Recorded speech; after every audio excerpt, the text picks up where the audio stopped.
এই ইউনিভার্স অর্থাৎ এই প্রকৃতি কিছু নিয়ম তৈরি করেছে, যার মধ্যে একটি মানুষের ঘুমানো, ঘুম থেকে ওঠা, কাজ করা এবং খাবার খাওয়ার কিছু নিয়ম তৈরি করেছে। আর যদি এখন আপনি এই ইউনিভার্সের সঙ্গে এবং এই ইউনিভার্সের তৈরি করা নিয়মের সঙ্গে বাঁচা শিখে যান, তাহলে আপনি এই পৃথিবীতে যে কোনো কিছু অর্জন করতে পারবেন। যদি আপনি আপনার জীবনে বড় কিছু করতে চান, যদি আপনার জীবনে বড় কিছু অর্জন করতে চান, তাহলে আপনাকে ইউনিভার্সের এনার্জির সঙ্গে নিজেকে অ্যালাইন করতে হবে। আর এর জন্য আপনাকে আপনার ইউনিভার্সের তৈরি করা এই নিয়মের উপরে চলতে হবে। দেখুন, ইউনিভার্স এবং মানুষের মাঝে একটি গভীর সম্পর্ক আছে।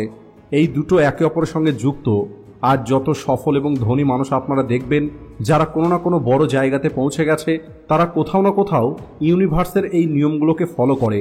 আর আজকের এই ভিডিওতে আমি ইউনিভার্সের সেই নিয়ম আপনাদেরকে বলবো, যা মানুষের জন্য ঘুম থেকে ওঠার সবথেকে সঠিক সময়, যেটাকে দ্য ক্রিয়েটর টাইম বলা হয়। আর আমাদের ভারতীয় প্রাচীন গ্রন্থে এটাকে ব্রহ্ম মুহূর্ত বলা হয়। আর ব্রহ্ম মুহূর্তের সময়কে এত বেশি গুরুত্ব কেন দেওয়া হয়, আর এই সময়ের মধ্যে আমাদের শরীর এবং আমাদের ব্রেনের মধ্যে এমন কি হয়, চলুন এই সব কিছু জেনে নেওয়া যাক আজকের এই ভিডিওতে। ভারতীয় প্রাচীন গ্রন্থে ব্রহ্ম মুহূর্তকে অনেক বেশি স্পেশাল এবং শুভ মনে করা হয়। রাতের অন্তিম প্রহরের পরে এবং সূর্য ওঠার আগের যে সময়, সেটাকেই ব্রহ্ম মুহূর্ত বলা হয়। 24 ঘন্টাতে 30টা মুহূর্ত থাকে, 15টা মুহূর্ত দিনের এবং 15টা রাতের মুহূর্ত। আর যদি এই 24 ঘন্টাকে আমরা 30টা মুহূর্ত দিয়ে ভাগ করি, তাহলে একটি মুহূর্তের সময় দাঁড়ায় 48 মিনিট। আর ব্রহ্ম মুহূর্তের সময় সূর্য ওঠার একটি মুহূর্তের আগের সময়, অর্থাৎ সূর্য ওঠার 1 ঘন্টা 36 মিনিট আগের সময়।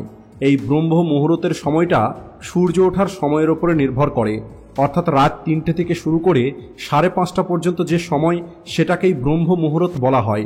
আমাদের প্রাচীন ঋষি মনীষীরা এই সময়টার অনেক গুরুত্বের কথা বলেছেন।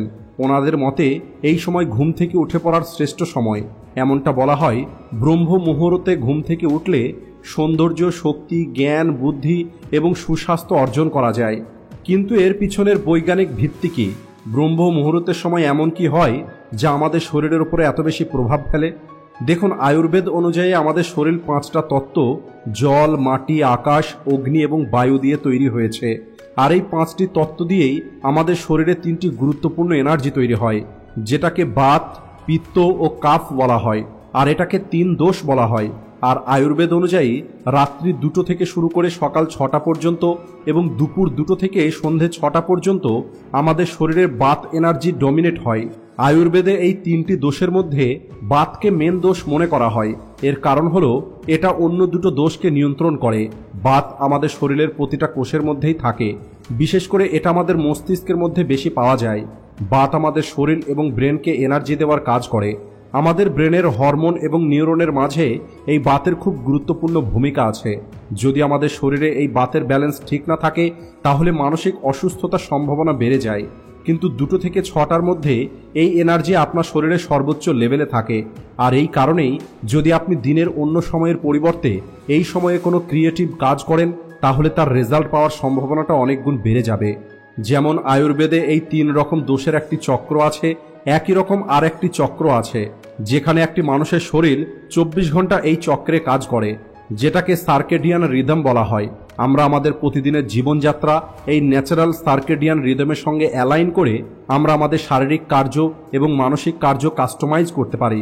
ব্রহ্ম মুহূর্তে ঘুম থেকে ওঠার ফলে আমরা আমাদের শরীরকে এই ব্রহ্মাণ্ডের সঙ্গে অ্যালাইন করি, যে কারণে আমাদের ক্রিয়েটিভ কাজ, অর্থাৎ আমাদের ব্রেনের কগনিটিভ ফাংশন ঠিক হয়ে যায়, আমাদের ডাইজেশন সিস্টেম ভালো হয়ে যায়, আর ওভারঅল আমাদের হেলথের মধ্যে পরিবর্তন আসে। সার্কেডিয়ান রিদম অনুযায়ী সকাল 4টের সময় আমাদের শরীরের টেম্পারেচার সব থেকে কম এবং আমাদের ব্রেনে মেলাটোনিন সব থেকে বেশি হয়। আর সকাল 7:30টার পরে আমাদের ব্রেন এই মেলাটোনিন তৈরি করা বন্ধ করে দেয়। দেখুন, আমাদের ব্রেনে একটি গ্রন্থি আছে, যেটাকে বলা হয় পাইনার গ্ল্যান্ড। আর এই মেলাটোনিন এখান থেকেই তৈরি হয়, যা আমাদের ঘুমানো এবং জেগে ওঠার যে চক্র, সেটাকে নিয়ন্ত্রণ করে। ব্রহ্ম মুহূর্তের সময় মেলাটোনিনের লেভেল সর্বোচ্চে পৌঁছে যায়। এছাড়া আর একটি হরমোন আছে, যেটাকে কর্টিসল বলা হয়, আর এটাকে ট্রেস হরমোনও বলা হয়। ব্রহ্ম মুহূর্তে এই হরমোনের মাত্রা সব থেকে কম থাকে, আর এই কারণেই তখন আমাদের ব্রেন শান্ত এবং ফোকাস থাকে। যদি আপনি ল অফ অ্যাট্রাকশনের উপরে বিশ্বাস করেন, তাহলে এই সময়টা হলো সব থেকে বেস্ট সময় ভিজুয়ালাইজেশন এবং ম্যানিফেস্টেশন করার জন্য। আর যদি আপনি ল অফ অ্যাট্রাকশন সম্পর্কে না জানেন, তাহলে এর উপরে আমি আগে অনেকগুলো ভিডিও তৈরি করেছি, যে ভিডিওগুলো আপনারা পরবর্তীতে দেখতে পারেন। ল অফ অ্যাট্রাকশন অনুযায়ী যেমনটা আমরা চিন্তা করি আর যেমনটা আমরা বিশ্বাস করি তেমনই আমরা হয়ে যাই। যখন দিনে সবাই জেগে থাকে তখন প্রতিটা মানুষ তাদের চিন্তা এই ব্রহ্মাণ্ডে পাঠাতে থাকে, আর ওই চিন্তার ভিড়ে আপনার চিন্তা আপনার বাস্তব জীবনে পৌঁছাতে অনেক সময় লেগে যায়। কিন্তু ব্রহ্ম মুহূর্তে ব্রহ্মাণ্ডে যাওয়া ফ্রিকোয়েন্সি অনেক কম হয়ে যায়, আর এই সময় যদি আপনি আপনার কোনো চিন্তা এই ব্রহ্মাণ্ডে পাঠান, তাহলে ওই চিন্তাটা আপনার বাস্তব জীবনে ফেরত আসতে অনেক কম সময় লাগবে। ভারতীয় প্রাচীন গ্রন্থ অনুযায়ী সকাল 3টে থেকে 6টার যে সময়, এটাকে মনোহর কাল বলা হয়। আর এই সময়ের মধ্যে আমাদের যে কোনো পরিস্থিতিতে উঠতে হবে। এর কারণ হলো এই সময় ব্রহ্মাণ্ডে সবথেকে বেশি কসমিক এনার্জি থাকে, আর এই কসমিক এনার্জি সম্পূর্ণ ব্রহ্মাণ্ডকে পরিচালনা করে। দেখুন, যখন আমরা ঘুমিয়ে থাকি তখন আমাদের শরীরে খুবই কম মাত্রাতে এই কসমিক এনার্জি প্রবেশ করে, যাতে পরের দিন সকালে আমরা ফ্রেশভাবে উঠে আমরা আমাদের কাজ করতে পারি। কিন্তু যখন আমরা মেডিটেশন করি তখন আমাদের শরীরে সবথেকে বেশি কসমিক এনার্জি প্রবেশ করে। আর এখন আপনি নিজেই ভেবে দেখুন, সকালের 3টে থেকে 6টার মধ্যে এই ব্রহ্মাণ্ডে যখন কসমিক এনার্জির লেভেল সবথেকে বেশি থাকে, আর ওই সময় ব্রহ্ম মুহূর্তের সময় আসে। আর যদি এই সময়ে আমরা ধ্যান করি, তাহলে এই ধ্যান আপনার অন্য সময়কার ধ্যানের থেকে অনেক বেশি পাওয়ারফুল হবে। আর কিছুদিনের মধ্যেই আপনি এই পাওয়ারফুল ধ্যানের পরিণাম আপনার ব্রেন এবং শরীরের মধ্যে দেখতে পাবেন। আপনার ভিতরে কসমিক এনার্জির লেভেল বেড়ে যাবে, আর এই কসমিক এনার্জি আমাদের সাবকনসিয়াস মাইন্ডকে পাওয়ারফুল তৈরি করে। আর হয়তো এই কারণে সমস্ত ধর্মেই সকালের প্রার্থনা এবং দোয়াকে এত বেশি গুরুত্ব দেওয়া হয়েছে, কারণ ওই দোয়া খুব দ্রুত কবুল হয়ে যাবে। এছাড়া রিসার্চাররা বলেন ব্রহ্ম মুহূর্তে পরিবেশ সব থেকে বেশি শুদ্ধ থাকে, আর এই সময় বাতাসে অক্সিজেনের লেভেল অনেক বেশি থাকে। আর এই কারণে ওই সময় যদি আপনি বাইরে একটু হাঁটার জন্য যান, তাহলে আপনি একটি বিশুদ্ধ বাতাস পাবেন, যা আপনার শরীরের জন্য খুবই ভালো। পৃথিবীর প্রতিটা সফল মানুষ সকালে দ্রুত ঘুম থেকে ওঠা নিয়ে এই কথাটা অবশ্যই জানে যে ব্রহ্ম মুহূর্তে আমাদের সাবকনসিয়াস মাইন্ডের মধ্যে পৌঁছানো সব থেকে সহজ। অর্থাৎ ওই সময় আমাদের সাবকনসিয়াস মাইন্ড প্রতিটা চিন্তাকে অ্যাকসেপ্ট করে নেয়। ওই সময় আপনি যেটাই পড়বেন, যেটাই দেখবেন, যেটাই শুনবেন, সেই প্রতিটা কথা আপনার সাবকনসিয়াস মাইন্ড অ্যাকসেপ্ট করে নেবে। স্টুডেন্ট এই সময়টাকে পড়াশোনার জন্য ব্যবহার করতে পারে, বড় বড় যোগী ঋষি এই সময়টাকে ধ্যান সাধনা করার জন্য ব্যবহার করে। ব্রহ্ম মুহূর্তে ঘুম থেকে উঠে আমরা কি শুনি, কি দেখি আর কি করি, সেটাই ঠিক করবে আমাদের বাকি দিনটা কিভাবে কাটবে। আর এই কারণেই আমরা দেখতে পাই যে মানুষগুলো সফল হয়ে গেছে তারা ব্রহ্ম মুহূর্তে ঘুম থেকে উঠে ধ্যান করার জন্য বসে পড়ে।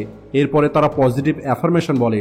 এরা সকালে ঘুম থেকে উঠে সোশ্যাল মিডিয়াতে যায় না, আর না এরা এদের ইমেল অথবা নোটিফিকেশন চেক করে। এরা এই কথার উপরে মনোযোগ দেয় কিভাবে তারা বাকি সারাটা দিন পজিটিভ থাকতে পারবে। তারা রাতে নিজের সময় কোনো রকমের কারণ ছাড়াই নষ্ট না করে দ্রুত ঘুমাতে চলে যায়, যাতে তারা প্রতিদিন ব্রহ্ম মুহূর্তের এই শক্তিশালী সময়টা পেতে পারে আর এই সময়টাকে সঠিকভাবে ব্যবহার করতে পারে। দেখুন, ব্রহ্ম মুহূর্তে ঘুম থেকে উঠলে একটি নয় বরং অনেক উপকার আপনি পাবেন, যা আপনাকে আপনার জীবনে এগিয়ে যেতে সাহায্য করবে। উপরওয়ালা প্রতিটা মানুষকে সমানভাবে সময় দিয়েছেন, সবাই প্রতিদিন 24 ঘন্টায় সময় পায়, কিন্তু আপনি এই সময়টাকে কিভাবে ব্যবহার করেন তার উপরে নির্ভর করবে আপনার ভবিষ্যৎ। একবার যে সময়টা চলে গেছে সেই সময়টার কোনোভাবেই ফিরিয়ে আনা যাবে না, আর এই সময়কে কিভাবে ব্যবহার করতে হবে সেটা আমাদের এই ইউনিভার্সের কাছে থেকেই শিখতে হবে। প্রকৃতির নিয়ম অনুযায়ী প্রতিটা কাজ সময় মতোই করা হয়, যেমন দিন হওয়া, রাত হওয়া, আবহাওয়ার মধ্যে পরিবর্তন।